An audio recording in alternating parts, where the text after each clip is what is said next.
My dear and cherished friend. Hello, friend. Hi. Fellow dancer, fellow mature dance artist, if we may call ourselves that. I'm really happy to be here with you at the conclusion of your beautiful solo show, Seeking Freedom. Seeking Freedom is more than just a title of a dance. What does that mean to you? It means the emancipation of all humans and all incarnate life from suffering. I'm going to say that again, It's a that's really big deal. beautiful. It means the emancipation of all humans and all incarnate life from suffering. Wow, and that's From what bondage, from suffering, from the cage. you're expressing through your dance. That's what I'm endeavoring to express through my being. And some of the solos in the show have been with you a long time, is that right? Tell me about one of the pieces that you've been dancing for many years. The opening solo, which is the Dragonfly. Dragonfly, is considered by many as my signature solo. And can I share with you how it came into creation? Yes. This is really fascinating. Sorry, I feel really slouchy here. I have to get more alert. I'm not used to sitting on chairs. That's part of it. We can sit on the floor when we do it. Don't we? We love sitting. We love the ground, don't we?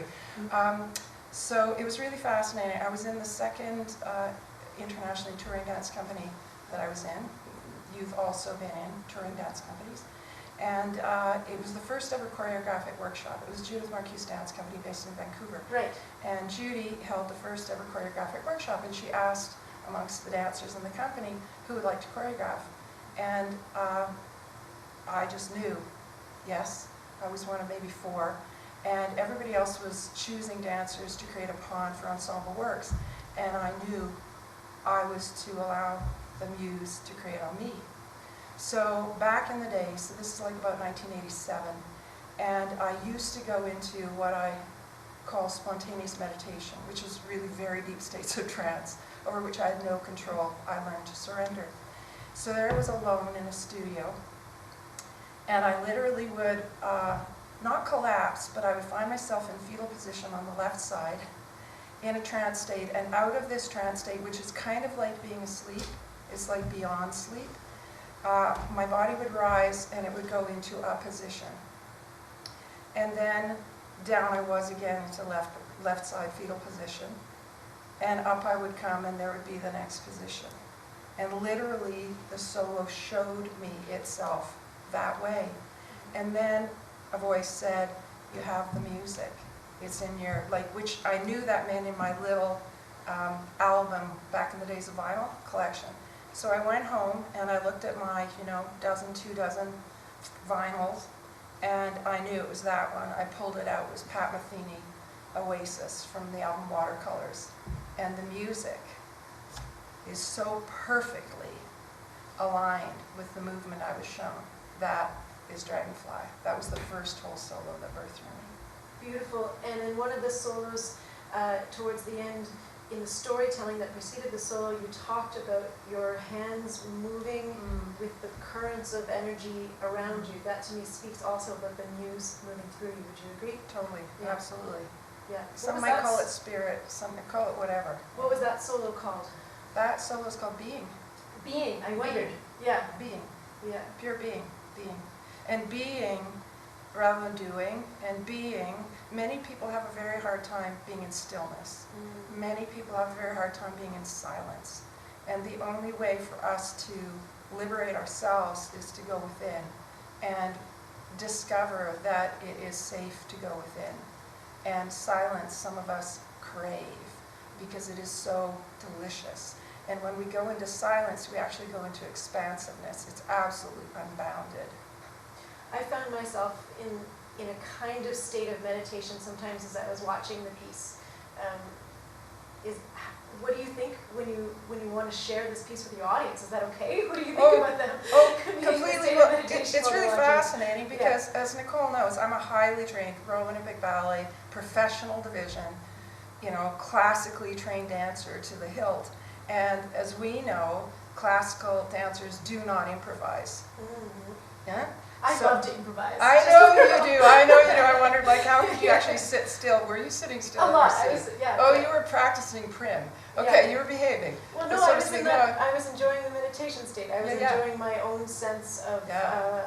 of my own energetic reaction to your energetic offering, or the Spirit's energetic offering through you. And that's the whole point of it, because as we've discussed before, I've known since I was about 14. So I grew up with the great privilege of being raised in a family that loved the arts and had the means to not only give me dance, but give us theater, symphony, opera, ballet, season tickets. So we 5 of us, 2 siblings, mom, dad, me, station wagon, our journey to the concert hall.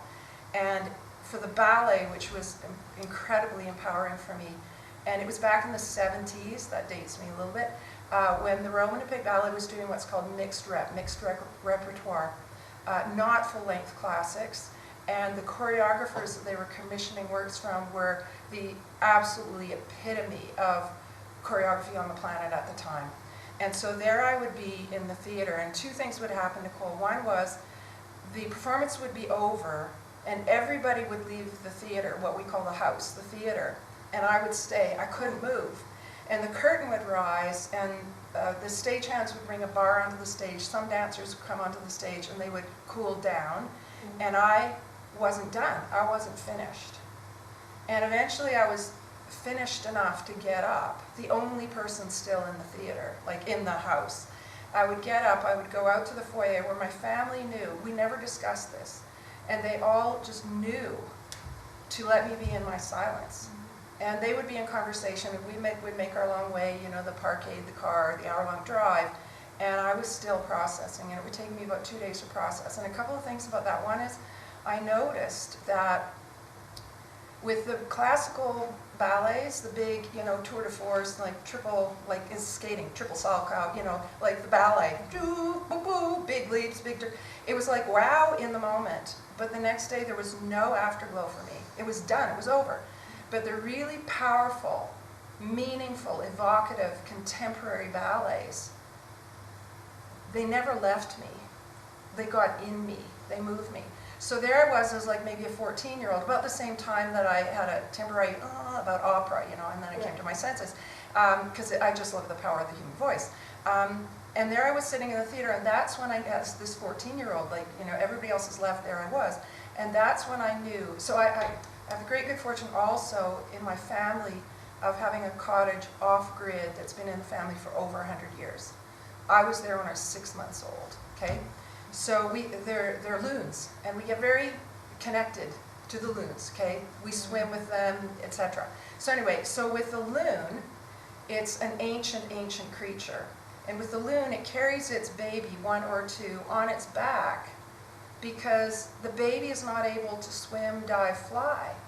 So it's ferrying its babies around for, you know, months until the babies learn to swim, dive, fly. So I got this metaphor sitting in the theater, post-performance Royal Winnipeg Ballet, and I knew that my role, I didn't even know I was going to become a professional dancer yet, but I knew my role was to pick the audience up on my back, carry them through a journey, transformative journey, and respectfully set them down at the end of the performance. Ideally, not the same as when they came into the theater, but integrated enough that they could go into the world, their lives, going, something's different here. Hmm?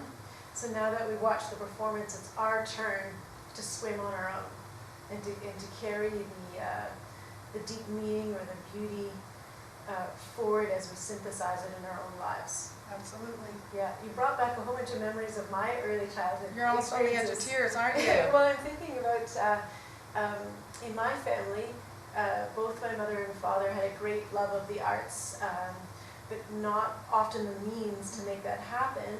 So there was a lot of dancing in the living room. I danced in the living room too. Yeah, My brother of course, didn't of like course. it, but I did it. There was a lot of singing in the living room. And I remember my mother scrimped so that we could have seasons tickets at the University of Waterloo to their children's performances. And she got tickets right in the middle of the theater. And I remember that those were our seats for the whole season. And And I too have memories of just sitting in the seats, because it was right in the middle of the theater, and waiting and waiting and waiting until everybody else had gone, to feel the energy of the theater in that quiet space. So that's an interesting synergy. I wonder, we have a lot to talk about. Always, yeah. I wonder how many people, because it's rare, I was the only one. Every single performance, Royal Winnipeg Ballet, RWB as anybody who knows it calls it, and nobody else was there every time. I was the only one. So I wonder, you know, who else? Maybe we put out anybody else, you know? Yeah. It's good to talk about, because I think that it's good for audience members to feel comfortable, to feel exactly how they feel, to know that that's correct, that it isn't about watching in a particular way or having a certain response. A meditative response is wonderful, a quiet, reflective response is wonderful, a response that lasts throughout time beyond the performance is wonderful. There are many, many ways to receive the dance. It's like poetry. There's no one interpretation. And even the poet's sense of the meaning, there's no ownership of that. However it touches, however it moves, and this is also very cool to me, is we take in so much on so many levels, most of it unconscious. That, and for me, if I go to my performances for a moment, my job is to convey, is to surrender so much and to go into such a state of transparency, therefore vulnerability, because I create the safety for myself to do that in a theater with people, most of whom I don't even know, yeah? And so what's happening, and I've known this since my first solo tour in 1989, again that dates me, I knew what was happening is most communication is actually belly to belly. Yeah, you got it. And how we trust is not conscious.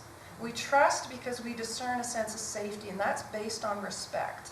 If we feel respected, there's a higher probability, if we don't have really deep wounding, that we will feel safe. If we'll feel safe, we can trust. And that's wide open. Ourselves, our own guk inside, our own healing process, the world around us, our mother, our father, our lover, or whoever. You know, trust comes out of a sense of safety that can only exist if there's respect. Yeah? And then out of that trust, there's the potentiality for vulnerability, openness, sharing, etc. And out of that, there's the potentiality for intimacy. And I use that word, not sexual, well, it can be for, but it's like any kind of deep communion with other, with self, with divinity, with Gaia, nature, with a deer, you know, a creature, the sun, whatever. And it's that respect and relationship and trust and intimacy that you're working to create in your dance work. There was one piece that really spoke to me tonight. I believe it was called The Fall. The Drop. The Drop. Yeah. Right. Yeah, yes. When was that one created? Oh, well, that's really interesting because, okay, so after my most recent production, which was here at artsPlace in Canmore, it was called Soul Stories, and it was an arc of 8, so I call them arcs, yeah, like to create this sort of storm of a juxtaposition of solos. It was an arc of 7 or 8 solos. Immediately after, which is how Spirit works, I was given the title Seeking Freedom. Right. And I knew, okay, there's next production, and it's would like to be called Seeking Freedom. And then I also, I'm going to get pretty vulnerable here with what I share. It's all relative, right? So I also was then shown, because I just, you know, visions, etc. I have this deep state of knowing. I was shown the arc of solos, and I knew the music for The Drop and Seeking Freedom, which I joke with the, you know, my co-creative team here. I joke that's the title track of the album. Okay, so the production is called Seeking Freedom, and there's a solo in it that's called Seeking Freedom. Absolutely. Okay, yeah. and it's completely improvised, which is a very, very daring thing to do. That's, to me, the most daring solo for me.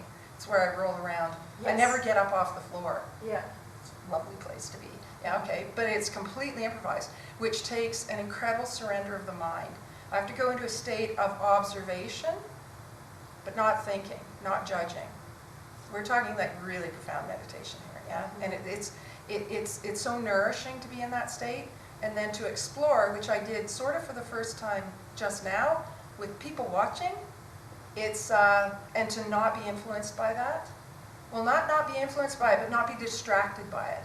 So like you said a moment ago with being, with the what I call mudra current sort of, that is completely, literally I'm surrendering. Tonight was the first time that I noticed so much facial expression and emotion partly because there are people here observing it. And so the energy that the currents my hands, shall we say, or well, hands, etc., are riding on, is the energy not just around my body, but in the space. And the energy in the space is a result of who is in the space. Yes. It's really cool. So every time I dance that solo, it's complete surrender and I won't say curiosity, but oh, so that's curiosity. It's like, oh, because it's responding to who's in the space, physically, non-physically, etc., not just the energy around me. And I have to so surrender because my brain cannot interpret it. And my brain cannot get ahead, oh, I know where it's going. You know, I have to, because it's like looking at, like the audio voiceover beforehand.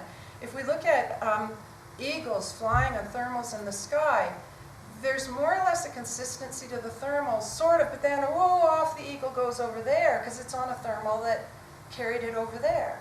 You know, and the eagle doesn't try to control the thermals. And how many people do not go, oh, look at those birds flying way up there, free, you know? And in being, the one where that beautiful, what you just said, there were tears tonight, which there haven't been. It was like ecstatic at times.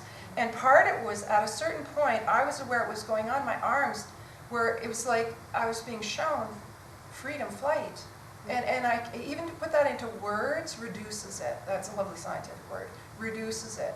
It was like I say in the audio voiceover, often I'm shown sacred things when I allow my hands to ride on these currents of energy.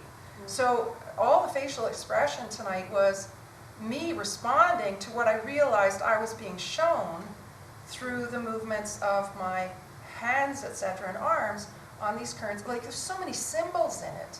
And they're very sacred, and some of them have to do with avatars, the big folks, most of them dudes, who came and out of which religions happened that are not necessarily purely true to what the dudes were trying to tell us. That might be another story. But I think about what you're saying about truly free. When people look at the birds and they say truly free, the eagle is not controlling the flight, the eagle is not controlling the thermals, the eagle is in deep, deep, deep response. Totally. And deep, deep, deep intimate relationship. Totally. With the air around them and with the body and their feathers and their, it's like the flying gear is totally, wouldn't it be cool to be up there and watching the eagle's feathers do their, on the currents? You referenced the voiceover, and this production has many layers of production to it. There is storytelling and voiceover. There are videos. There is your live performance of dance. And I'm going to add also there's an element of your costume changes present, at least for the people who are live in the theater. Tell me about how you chose to layer all of those components together. Well, first of all, I didn't choose. Back to our they call it the muse. It's like I just get shown these things. So why the videos are projected is because of the injury that I speak of in the second audio voiceover. I won't say a lot more about that. This journey from 2.5 years ago, getting the title Seeking Freedom, being shown the Arc of Solos, the music for the solos didn't exist yet, new, which is always invigorating in a new way. It has been an exploration also of a profound healing of my body. I've gone through so much grief in the last 2 years. I was dancing like what feels like a 28-year-old 2.5 years ago. My sister and my mom have flown in for a closing night of the 2018 June, 2019 April performances here. And my sister always says, when you dance, there is no age, there's no time. So I had to come to acceptance, which is the 5th stage of grieving. Elizabeth Kubler-Ross gave us that great map. 5th stage of grieving is acceptance. And it's been a remarkable exploration of how can my body move now? And part of, one of the wonderful things for me is I've practiced yoga since, I'm going to say 14 again, because it's true, okay? 14 was a very similar year for me. And age 14, I'm talking, not 2014, well, 2014 too, age 14. And so I've been practicing yoga daily since then, and it is what has given me the liveness, and it's been my injury prevention. And it's what's allowed me to come back to the stage after 3 temporary retirements of 14 years at age 40, 9 years after that, and 5 years after that when I first started doing performances here at artsPlace in 2018. So what am I trying to say with this? The yoga, etc. You were saying, recovery. how did it happen that we have the videos juxtaposed Yeah, with yeah. performance of this Because healing I was process? shown this arc of 8 solos, but in the healing process of what became a very clear injury that I'm still in the process of healing, I had to accept that 2 of the solos in that arc I could not dance currently. So it was like, how are they in the arc? Well, fortunately, one of them was from the 2018 production here, same environment, Yeah. one from the 2019 production. So there was, you know, the, what is it like in film? It's the, you know, the person who makes sure the exit sign is always in the same place. Right. You know, so Yeah. there was that congruence. So I went, okay, if we can do this and it works for an audience, cool. And then the costume changes, which I've done once before, discreetly in view of the audience, became the weave, the thread between the beads of the live dance solos and the video projected recently live dance solos. They became the continuity. Beads on a thread, that's a really Yeah, good yeah, image for how it was all strung Yeah, and woven yeah. together. Yeah, that's quite beautiful. Your yoga practice, I know that that's something you do pretty much every day. Is that Every true? day. It's not Yeah. pretty much every day. It's Is absolutely it every day. every day? It's like some people get up, drink coffee. I get up and do yoga. Yeah. I brush my teeth, comb my hair, go to the loo, hydrate, and I'm on what now people call a mat. I didn't used to have a mat, but now I have a mat. Well, I think that's really admirable. And I think it's also really brave to dance through change, to dance through injury, to dance through a healing process. So I really want to commend you on that. Thank you, because it would have been very easy to say this is not possible. You know, when I was a younger dancer, I had this idea that well, I would say for everyone who's a performer, there's a certain point where we have to accept this is now just for me, this is no longer for the stage. And some people will continue their art form, maybe for friends, whatever, but it's no longer at a professional caliber. So that's been something I've been dealing with the whole 2.5 last years. And then we had this thing called a pandemic. And then we have a mystery, like even when we have, you know, audience coming in to be with us 2 nights from now, we still don't know, will pandemic restrictions actually allow those people to come into the theater? Such a year of You know? ambiguity. Yeah. So that's been part of it too, preparing for the potentiality of dancing for a live audience with an injury, which I've never done before, ever. I've almost had no injuries, and if I've had them, they've been healed before I've come onto the stage. So this is like a very courageous and daring thing to do. And the big question for me was, can I do this in a professional way? So I have rehearsed this production more in a way than I've rehearsed any, because I had to find out for myself. And the rehearsals have been so powerful that I've gone, okay, have the courage. And people who've come to watch rehearsals have been like in tears and saying this is so deeply moving, and you know, it's so incredibly creative. And I go, I guess that means I can put this on the stage. I think it also is important to expand our definition of what performance means, of what professionalism means, of what dance means. Yeah. That's something that's really personally important to me. You know, is professionalism only being an 18-year-old ballerina? No, it's not. No, So it's no. actually quite more robust and more beautiful than that. And that's something that I appreciate in the work that you're doing now too. As we're coming towards the end of our evening, I'm wondering, what would you like to leave the audience with your words and your heart today? We have seen your soul and your body share. What do your words and your heart have to offer tonight? So I got this morning in my kitchen. I knew you were going to ask this, okay? Well, why? Because I'm tuned into subtle energy, so I can have foreknowing, so I can be proactive and be prepared. That's an audio voiceover. That's what I'm demonstrating in the production. So I knew the first thing is because we are in unprecedented times on this planet, and we will continue to be in unprecedented times on this planet. The first is if you do not have what I loosely call, well, a practice. Call it a spiritual practice, call it a whatever. I would highly encourage you to begin now. I would highly encourage you to explore and find something. Now I'm going to use words that will make sense for us, and they will and they won't for different people, but a practice that is clean and essentially non-dogmatic. And I'll clarify that in a moment. And then the other thing is, if you are aware that you have any addictions, attend to them now, okay? We need to have optimal resilience to be present, to ride the waves of what is now, what has been in the last 2 years, and what is forthcoming. And we need the inner strength that we can only find through a practice. That it could be a zillion different things, done in a zillion different ways, but a practice, ideally daily, even if it's 2 minutes, yeah? And then clean out. And if there's addiction, there's root cause for it. Seek help. There are great therapists, healers on this planet. The time is now. Humanity tends to procrastinate. I've written books on this, and we don't have time for that anymore. Self-love, self-care, self-respect is that out of which comes other love, other care, other respect, planet care, planet love, planet respect, and we need it now. Beautifully said. That's a message that speaks very deeply to me and that I've embraced in my own life. And I really commend you for sharing it again so bravely to the community here tonight. Thank you, Ariole. Thank you, my dear friend. Pandemic hug. Yeah. And we get to, because we're 3 meters apart, we get to be maskless and speak. And those great privileges right now. Freedom. Freedom. In all its little ways. No longer seeking, but with us. Totally. Thank you. Yeah, Right on. Here we go.